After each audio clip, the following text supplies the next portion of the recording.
The moment you walk into a room or join a Zoom call, there is one question that determines the entire atmosphere of the conversation.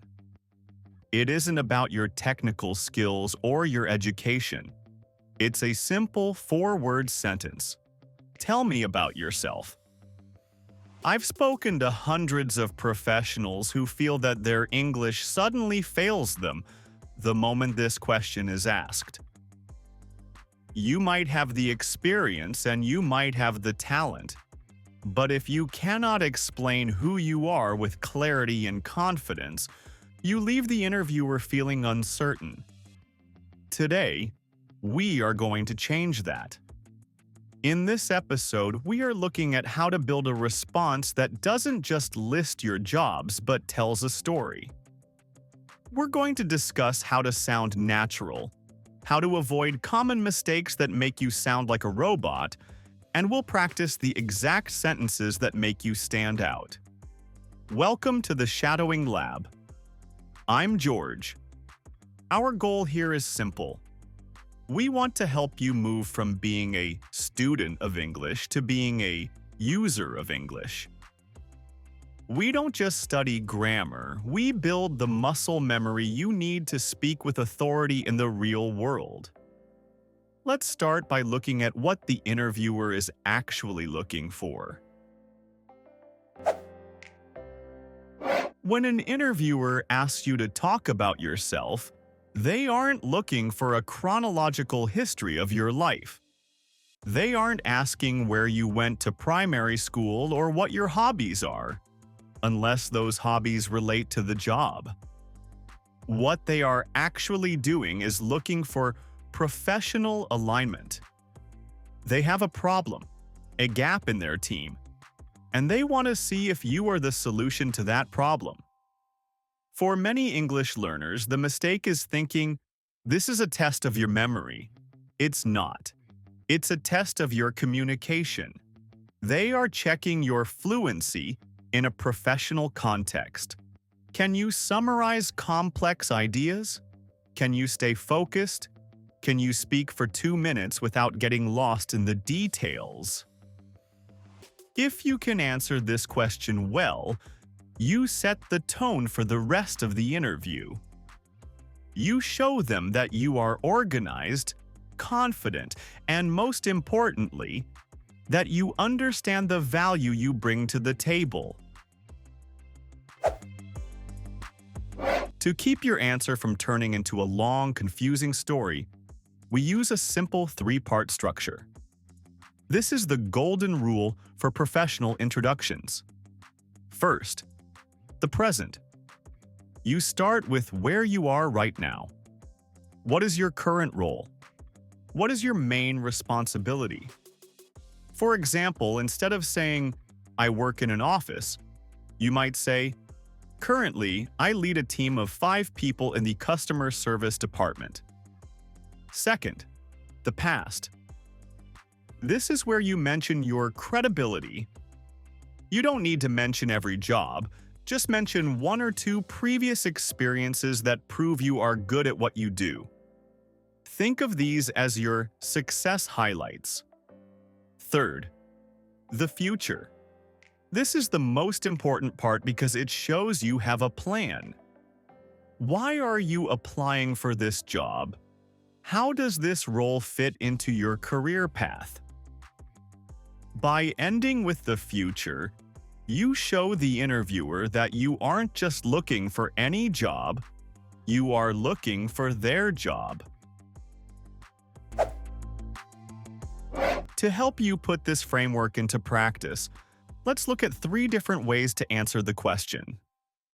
Notice how each person follows the present, past, future flow. Example 1. The experienced manager. Currently, I'm a team lead at a logistics company where I oversee daily operations and a staff of 15 people. Over the past 3 years, I've focused on improving our delivery times, and I actually spearheaded a new tracking system that made our process 20% faster. I've really enjoyed building high-performing teams, which is why I'm here today. I'm looking to leverage my leadership experience in a larger, international organization like yours. Example 2. The technical specialist. I am a software developer with 5 years of experience, currently working at a fintech startup where I manage our cloud infrastructure. In my previous role, I played a pivotal role in migrating our local servers to the cloud, which significantly improved our system's security. I've always been passionate about streamlining technical workflows, and I'm excited about this position because it allows me to use my expertise in cybersecurity to help protect your company's data. Example 3. The career changer. For the last 5 years, I worked as a senior educator where I was responsible for curriculum design and student engagement. During that time, I realized that my favorite part of the job was actually the data analysis and reporting side of things. I've recently completed several certifications in data science, and now I'm looking to pivot into a junior analyst role. I'm eager to bring my communication skills and my new technical background to your data team. By looking at these examples, you can see that the story isn't about your whole life. It's about the specific path that led you to this interview chair. While most of your answers should use clear and direct English, using a few power words can really change how people perceive you. These are words that describe leadership and action. Let's look at 5 specific terms that will help you sound more advanced. First is the word pivotal. If something is pivotal, it means it is very important for the success of a project. You could say, I played a pivotal role in launching our new website. Second is spearhead. This is a great way to say you led something. I spearheaded a new training program for our staff. It sounds much stronger than just saying I started. Third is streamline. If you make a process faster, easier, or more efficient, you streamline it.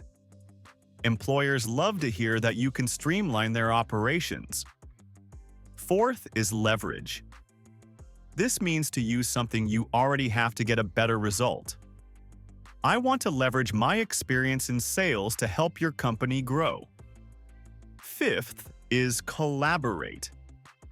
Instead of just saying work with, use collaborate. It implies a higher level of teamwork and professional respect. I collaborated with the marketing team to create a new strategy. Even with a great structure, there are traps that many English learners fall into. The first is the recitation trap. This is when you just read your CV out loud. The interviewer already has your CV. They want to hear the human version of it. They want to hear your voice and your passion. The second mistake is being too humble. In some cultures, it feels wrong to talk about your achievements. But in a professional English environment, if you don't tell them what you are good at, they will assume you aren't good at anything. You don't have to brag, but you should state your wins as facts. The third mistake is rambling. This happens when you don't have a clear ending. You finish your story and then you say, and yeah, that's it. It kills the energy of the interview. Instead, end with a strong statement about why you are excited to be there. Communication is only 7% the words you choose. The rest is your tone, your body language, and your speed. Many learners speak too fast when they are nervous. This makes it hard for the interviewer to follow you, and it makes you look less confident. Practice speaking at a steady pace. Use pauses to emphasize important points. For example, before you mention a big achievement, take a short breath. It creates a moment of anticipation. Also, pay attention to your intonation. In English, we use our voice to show what is important. If you speak in a flat, monotone voice, the interviewer will get bored. Let your voice rise when you are talking about something you're proud of. Let your energy show through your speech. This makes you more relatable and memorable. Now, it's time to put everything into practice. I have chosen 5 sentences that use the power words we discussed. I want you to repeat them after me. Focus on my rhythm and the way I emphasize certain words. Sentence 1. I have spent the last 4 years honing my skills in project management. Sentence 2. In my previous role, I spearheaded a project that saved the company 10% in costs. Sentence 3. I'm looking for an opportunity to leverage my expertise in a larger team. Sentence 4. I played a pivotal role in improving our client satisfaction rates. Sentence 5. I am passionate about streamlining workflows to make the team more efficient. Excellent work. Practice these until they feel natural. You want these sentences to be locked in your memory so you can use them even when you are nervous. As we wrap up today's episode, I want to remind you of one thing. The person interviewing you is just another human being. They want you to succeed because they want to stop searching for a candidate. They want you to be the right person. When you answer, "Tell me about yourself," you aren't just giving information. You are building a connection. Use the framework, use the vocabulary, and use the shadowing techniques we practiced today. But most importantly, be yourself. Professional English isn't about being perfect. It's about being effective. It's about making sure your value is understood. Thank you for spending this time with me at the Shadowing Lab. I'm George, and I'm here to help you turn your English into your greatest professional asset.